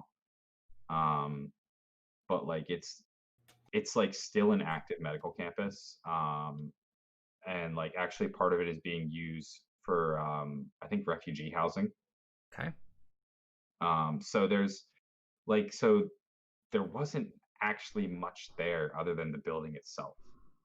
At least so I thought. And I didn't know this until after the fact, but there's a whole museum there, actually. But we didn't know because it's a big campus and the museum is kind of tucked away in one little corner of the campus. There's no signs or anything. Like, you just kind of got to know it's there. Okay.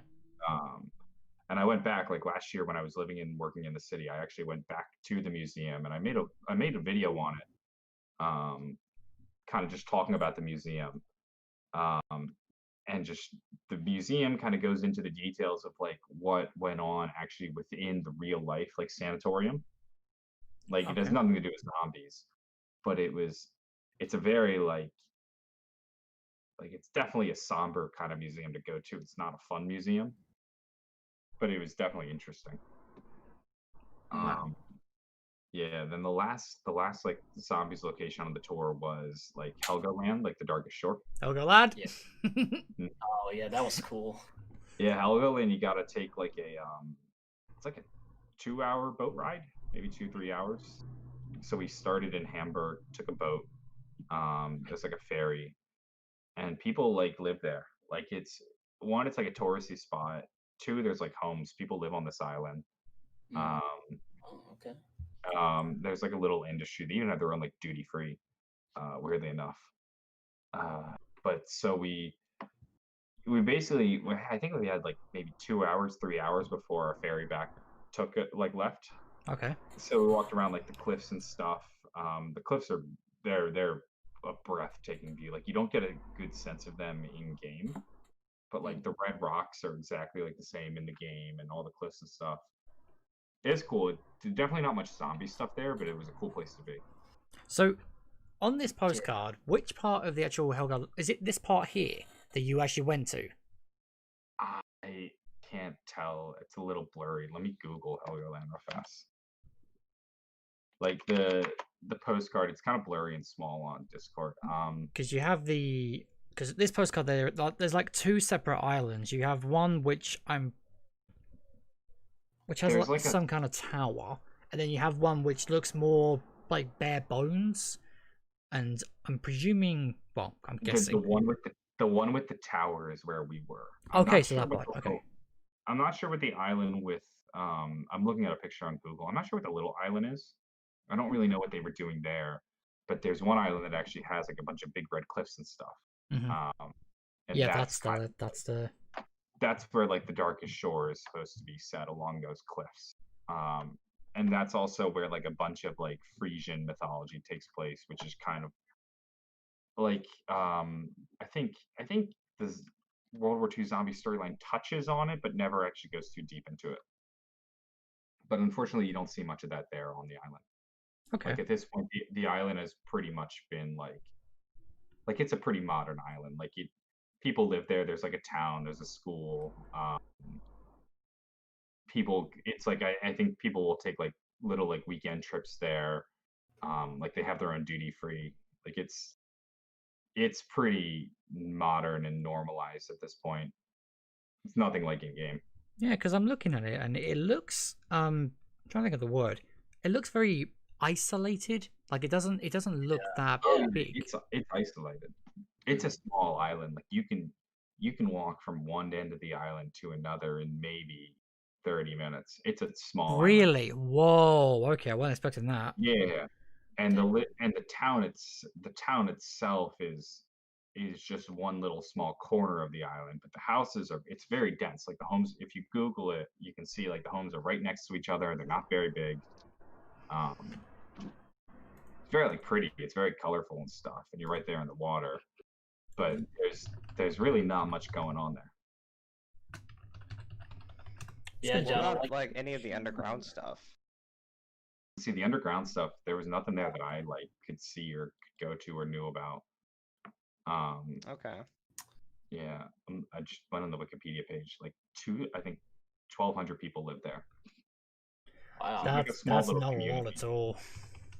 No, it's a small island, Okay, so but it's definitely isolated. Like you have to take a 3-hour boat ride to get to like mainland Germany. It's their own little world, as you could say. Yeah, really. just gonna get this up for chat so they can see this. So chat, this is practically what's on the postcard that I received from the Zombroz crew, and this is where John actually went to, and then this is the island that I was talking about. It actually looks quite interesting. I kind of want to go there. Not gonna lie. Oh no, it's a cool place to go to. Oh, I see. Like if you're, I would say this: if you're like in Hamburg, and which is already a cool city to be, and you want to go like see some actual like real life zombies places, then I do recommend like take the boat. It's maybe like 2 hours, 3 hours. You'll stay there for a couple hours, and you come back. Like it's a cool day trip kind of thing. It looks awesome. And I'd imagine like if you wanted to go there on holiday for a weekend, that would also be a nice place to be because there's like a little beach. You're there on the water. But I don't know like what actually goes on there that much. No, it does look really nice. It got bombed to hell in World War II, though. I know that. Mm. Which is what you end up seeing in the game, like when the bombs drop. Yeah. Yep. I do wish it just wasn't a cutscene now. What do you mean? Like in like when the map gets bombed, it's just the Oh, cutscene, yeah. like the ending cutscene. Yeah. That would have been cool to include, like during the final boss fight, like if bombs started coming down. Yeah. Yeah, but I kind of feel like there could have been some sort of like technical limitation to it though. Probably. I know a lot of people had their like feels about like Darkest Shore, but I really love John, like you and Reed almost having the first in the world on that. And it just, I don't know, I did that map, like I haven't really played it much, but like just that, like I don't know, that was really a cool moment, really a cool time when y'all did that. Yeah, that was so close. I know. God. I've been so sick, dude. Mhm. The Darkest Shore is like my favorite World War II map. Me too. I mean, really. I It's- mean, after I think Oh, it's I- really. I think they did the fog correctly in that map. Yeah. I think so too. I mean, for logical reasons, yes, the fog does make sense. Still find it annoying though. But that's all. So Helgoland was the last place that you went to on the tour. Mhm. Yep, went to Helgoland, and then that was the tour. Wow, that's But how is that? Yeah, Oh, going no, go places ahead, though, and not necessarily if you don't know how to speak the language. Now I know, like John, you've learned some German. I mean, I don't know how fluent you are now, but like, I'm not fluent, but I'm conversational. okay, Like I study German at like my school, so like yeah, I've been learning the language now for maybe 8 years, something like that. wow, Oh, Um, nice. but I wouldn't say I'm fluent. yeah, That's a bit of a leap. yeah. Um, but like if you're traveling around, you don't know the language. Thankfully, English is kind of like the lingua franca, or what's the ling? I can't say the word, but like a lot of people speak English. So if you don't know Okay. the language, you can generally get by. Okay, Yeah. There was one time when we were driving through like Poland, we just stopped at like this little roadside shack. Like there was like a gas station, and then there was like this little like cabin that was like selling food. So we stopped in, and there was this like girl that just was standing in front of a grill that had a bunch of meat on the grill. Asked if she spoke English. She didn't. Asked if she spoke German. She didn't. And then I just pointed to the piece of meat that I wanted, and then she gave it to me, and then I gave her money. So you So need. when yeah, all languages break down, you just resort to pointing. right. Expressions. And then you get this hunk of meat that you have no idea what it was. I think it was like pork or something, but it was good. This kid's given like a random piece of meat. You know, oh yeah, that was Pretty much. delicious. Yeah, it's like, so John, what's your favorite food? It's like, Pretty much point to it and be like, yeah, all right, that's what we're eating right now. Mhm. Oh, that's Nice. great. The thing that introduced me to your channel was the zombie storyline Q&A, yeah, and I freaking at the time of discovering that was the only thing that I watched on YouTube. It was so informative, and I absolutely loved the format of it, and just the way it was edited, and the background music, and it was honestly one of my favorite videos. Just watching all of those. But I want to know what sparked it. Like, what got you into doing those? really. Q&A is just an idea I had for a series. Like I just had the idea, and then I just kind of did it.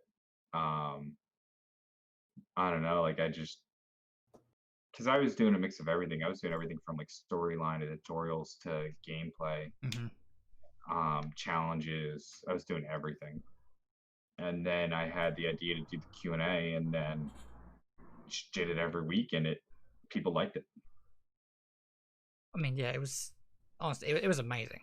I really enjoyed that series. And I'm curious to know, could there be a potential maybe for it to come back?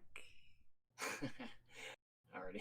I would say very unlikely. Okay, thought I'd ask. Like I tried before. I did like I don't know how many episodes I did, but I did a lot of episodes. Oh, And I eventually stopped because I just ran out of questions. Mhm.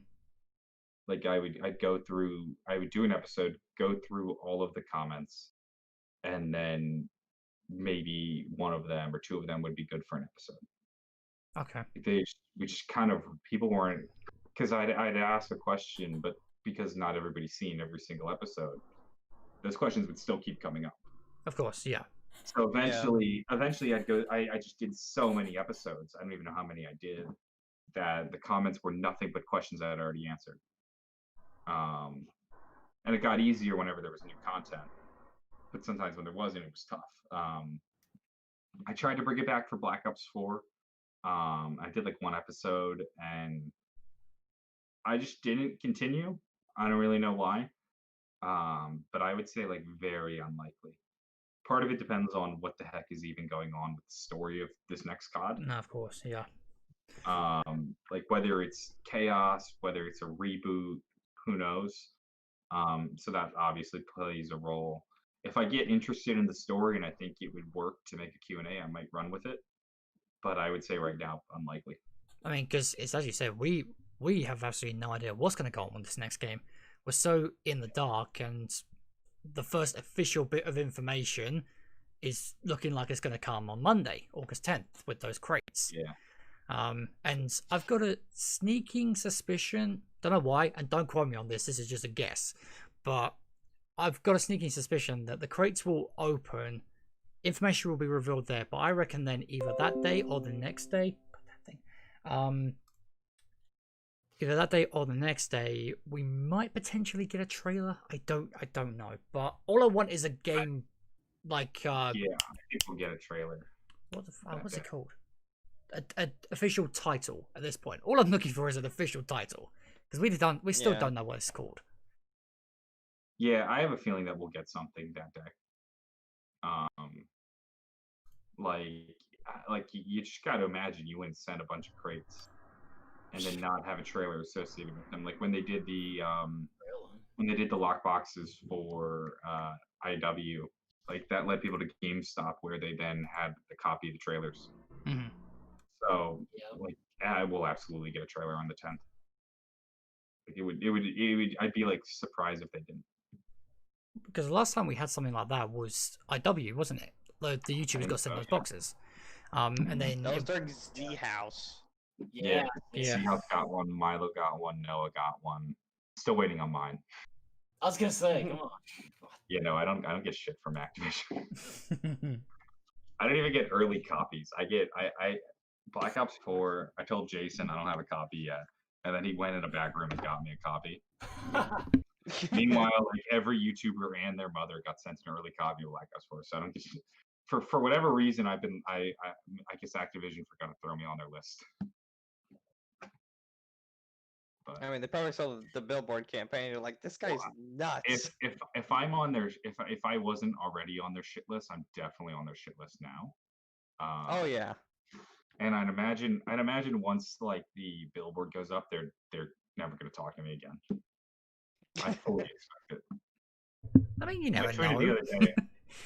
I tweeted. I hope they have a good sense of humor about it, because I mean, no ill Me will. too. Well, I'd probably say they would, purely because they know you. Like, you're not a stranger putting it up. Like, you've been to their offices and. Yeah, I mean, I don't know how many of them know me specifically. Like, if you went to 100 developers and Treyarch said, "How many are JohnyJ25? Do you know JohnyJ25?" I would guess. I don't think that many would be able to say yes. And like Jason knew me, but Jason's gone now. Mm-hmm. Yeah, I was just gonna say that. So it's hard to say actually how many would know me. Probably like the ATVI people who like interact with us, like they know who I am, but not super well. So we'll see. I'm hoping they have a good sense of humor about it. I was gonna say, John, when y'all met like Jason and Craig, how much did y'all get with Craig, or did y'all really get to know him like a fair bit as much as Jason? Or Jason a lot more. Like okay. Craig was at I think COD XP, and then the first time I really got to interact with Craig much outside of that was Ancient Evil. Yeah. So I've had more interactions with Craig or Jason than I have Craig. Okay. Mm. Man. That's actually one thing I wanted to ask as well. What was it like having? Because you coming on our podcast is our way of legitimizing it. Jason coming on your podcast was your way of legitimizing it. What was it like having him on there? It's crazy. It was so long ago. It was like 3 years ago now. Was it 3 years ago? I want to check this real fast. But it was cool. Like we were going to ask him, and then he asked us. So that was like, damn. That was like, oh fuck. Yeah, that was 3 years ago. 3 years ago. Wow. Yeah, because it was like, Chronicles, wasn't it? Yeah, Chronicles. Yeah. Because the fact that Matt was still, I was like, holy shit. Yeah, I was gonna say. Matt With his was little still on space it. dog pick in the corner. I know. This is Yeah. like OG, man. Like. Mhm. Oh, Damn, dude. that was so good. Yeah, that was That's cool though. That was a big like legitimizing moment. I'd say like you put it. Yeah, like it's. I mean, it's just. I mean, you actually, it was you. You said it on the episode. You said, "I feel at this point, this legitimizes the podcast." You said that yourself, and like how I remember that, I have absolutely no idea. But yeah, that's kind of like this is how we. You coming on Well, here is our way. I'm no Jason Blundell. I'm just some schmuck with a YouTube channel. Well, I mean, yes, but Well, you're a popular schmuck. Yeah, but you being the co-host of Zombroz, and For then real. you coming on our little, much smaller zombie podcast, it's it has that momentum there. Yeah, I know what you mean. mhm. But okay, I think now we can actually get into topic time, and so I'm sure John's familiar with something called topic time from Zombroz. So this is something that we have in my Discord. It's just a way for all of the fans to kind of ask us questions, and we've got a few for you today, as a matter of fact. So the first one is from Top the Big Boom, and he asks, "Why do you believe that Die Rise should be remastered?" Because we've had like every map so far except Die Rise. It's kind of nonsense, and it's the greatest map of all time. I mean, need I say more? The great. Sorry, 2 seconds. Okay. It also has the best perk of all time too. Oh, Yeah. Who's who? Underrated. Absolutely.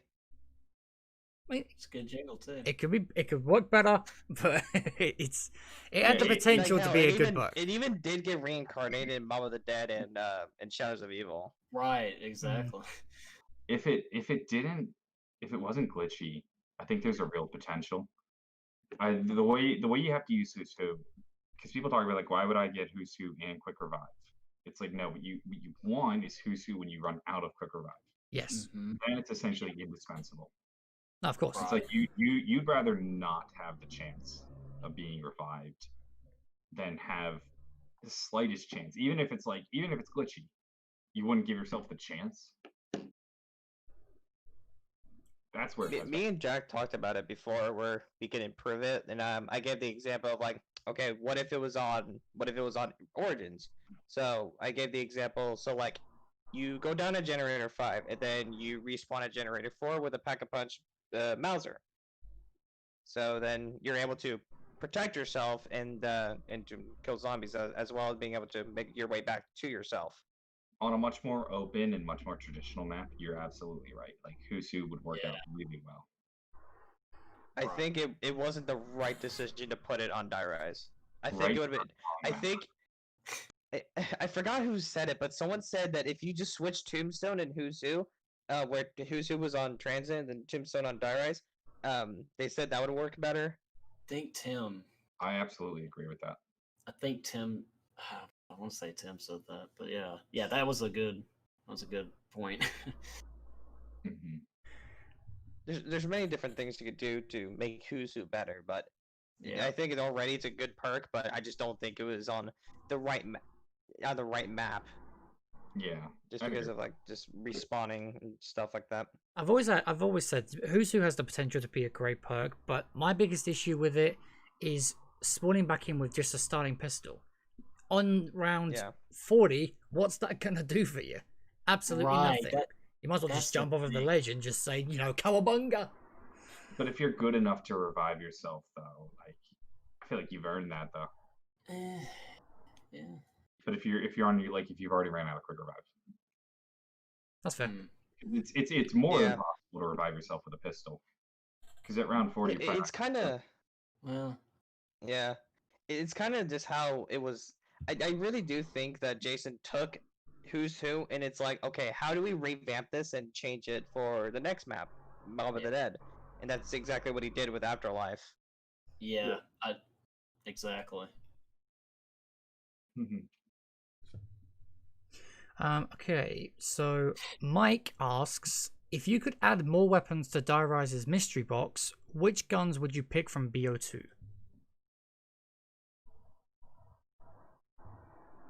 Say, I never even hit the box in Die Rise. Oh. You have the AN94, PDW, and SVU. Like I remember I had a realization when Die Rise first came out that I pretty much never hit the box. I only use those weapons. Mm-hmm. Yeah. Because they're all really good. Like the SVU, when you back punch it, you can kill pretty late. PDW and AN94 have so much ammo. Yeah, very the wall true. weapons, the wall weapons were way too good on that map, which maybe could either be good or bad depending on how you look at it. So like, I don't know. I'm not sure what you would throw in the box. I mean, I did know like Origins took a bunch of Black Ops 2 weapons and threw them in the box that weren't there originally. Yeah. So maybe some of the weapons that Origins threw in. Yeah, I think I'm just trying to think it through. I can see, right, the Scorpion Evo working quite well on Die Rise. Ooh, yeah. Which was one of the ones from Origins. Because that's one thing I do respect about Origins and BO2. They did add guns that were completely new to zombies. The Scorpion Evo, the Scar H, the what's it called, KSG, the MagnaCollider15. It's like there were so many guns that they added on I think a gun like the Scorpion Evo, I reckon that could work quite well on a map like Die Rise because it's rapid fire. You can get out of those tight corridors quite quickly. Mm-hmm. Yeah, or the KSG would be good too, because like just if you can kill the zombies with a slug.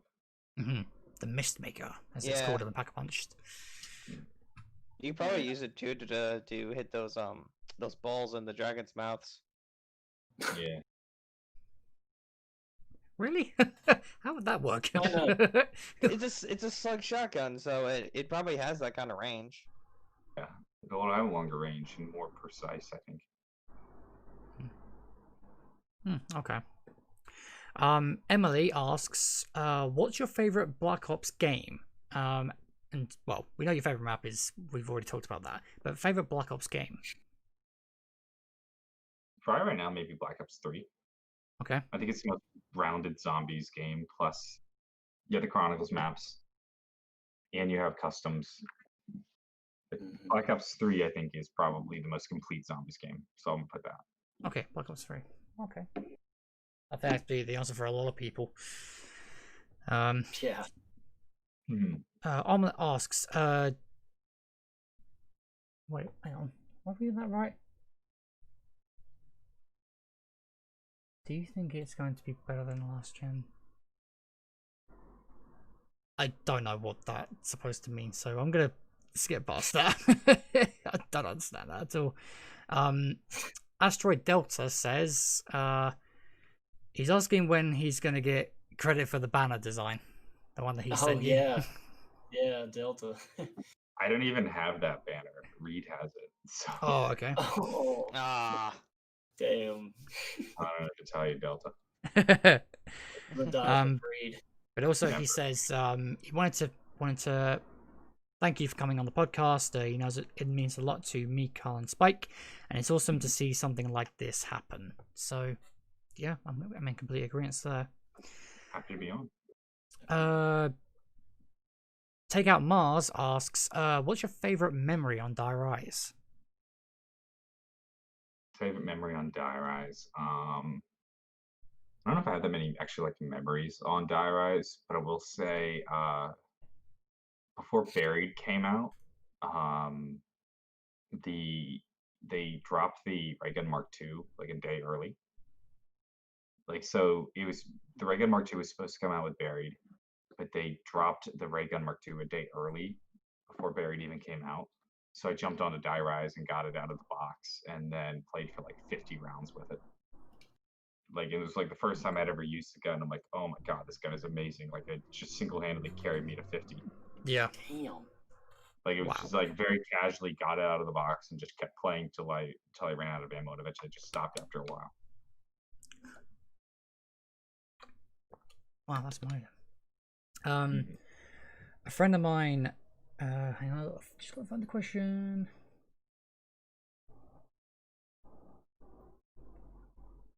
So, Mark, a friend of mine, he asked, were there any guests that you wanted to get on Zombroz but couldn't? I would have wanted to get Lee Ross on, just so that we can say we've had all the zombie directors. Okay. Probably Lee Ross, yeah. It would have been cool to get any of the voice actors as well. Oh yeah, God, I could imagine like Steve Blum, Nolan North being on Zombroz. Oh, that would have been amazing. Oh, I would have loved that. Absolutely. So this is actually a paragraph and a half. Damn.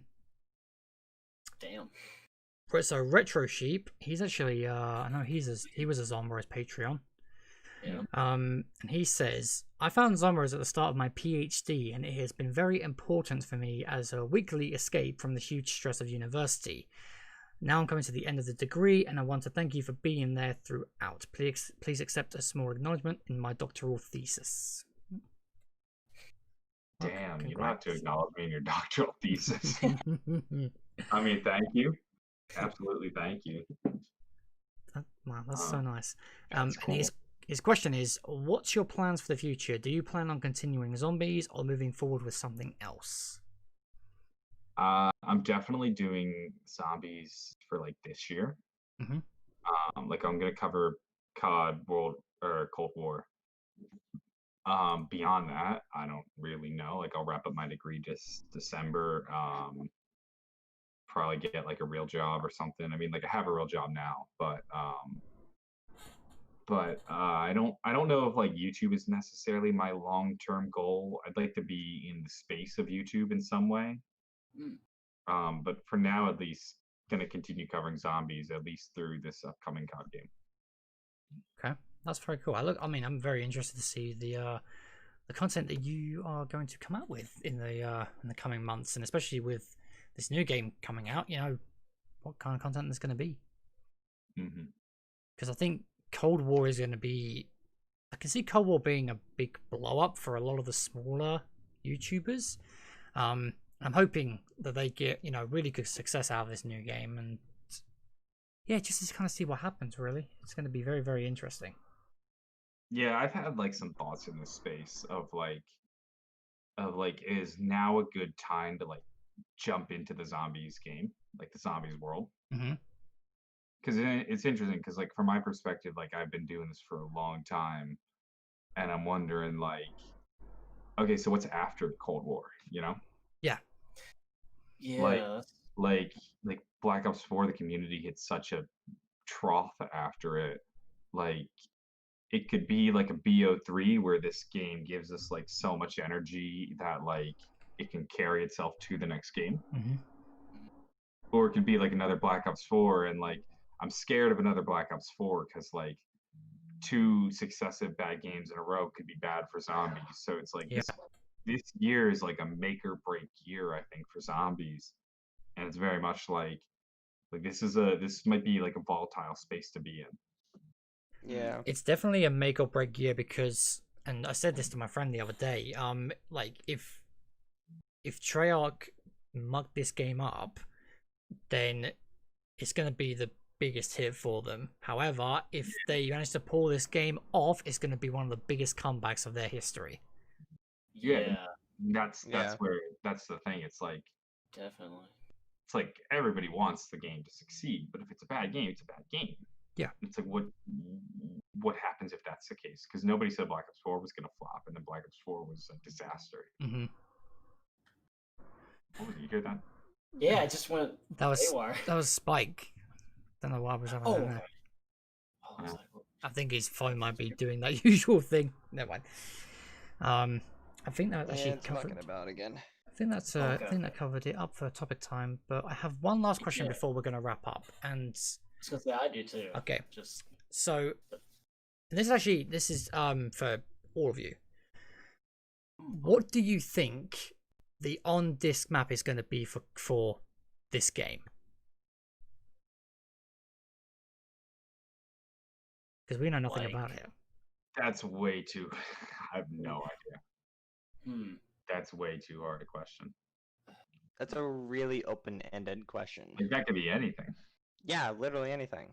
I'll say for Reed's sake, Atlantis. Nice. Yeah, I feel like we're gonna, if it's like in the space of possibly being like a BO1 type feel remaster, not really remaster, but just, I don't know. I feel like it's just gonna be a very, I don't know. I feel like a jungle, like a very basic jungle type map, you know? Just, I don't think they're gonna try to go for anything to, you know, just kind of, I don't know, not really try to be too safe, but not try to be too crazy. I don't know. Do a little Shangri-La too. Hey, I love that Shangri-La aesthetic in BO3. Yeah, that would be pretty cool. What was your question, Carl? Oh yeah, John, I just thought this would be a pretty good question, but I know technically this isn't probably the first Zombies podcast you've been on, because I know Turbo invited you to the biggest. But I mean, is this the first time that you've actually been like a guest on another Zombies podcast? Because I don't know of any. You know, I've been. There really aren't any other podcasts. Yeah, I went on Turbo's big podcast. Yeah. And then Turbo invited me onto his show last weekend, but I was out of town, so I couldn't. I couldn't come on. He also asked me like the day before, and I was like, man, I'm not even near my computer. Yeah. No, so yeah, this might be. Wow, for context, I was like, wow, that's pretty crazy. Yeah. If that was the case. I mean, it's still kind of, I mean, we're nearly 2 hours into this, and it still blows my mind that we were able to get someone like you on. Because, the thing about this podcast is that it's very community based. You know, we like to get all these different people on, from like just casual players to small time streamers, and just kind of get their views and takes, and so they can speak freely about what they think about zombies. But when we get big names like Turbo and you on, it's, you know, it's that massive, you know, it's that hill, and we're able to actually, you know, get to the top of it. And we just want to say, you know, thank you for taking the time to come on. Yeah, really. You're welcome. Thanks. This was fun. It was cool. Like, I haven't done a podcast in a while, and it's cool to just like talk about just casually talking about it. Like, I haven't done this in like a month or so. Wow. Whereas I used to do it every week. Yeah, of course. Yeah, right. Yeah. It's pretty crazy. It's been amazing. But anyway, guys, that is going to wrap it up for this episode of the ZombSquad Podcast. I really hope you did enjoy. Thanks again. Thank my co-hosts, Carl and Spike. I cannot do this show without you both. Always a pleasure. And again, a huge thank you to Johnny J for coming on, and we wish him all the best for his channel in the future. Thank you. And so yeah, we will see you on Tuesday at 6:30 p.m. British Standard Time for the next episode of ZombSquad, where we're going to have Hero X Golden and Clarky SJ on to discuss some pretty interesting topics, that's for sure. So we'll see you guys then.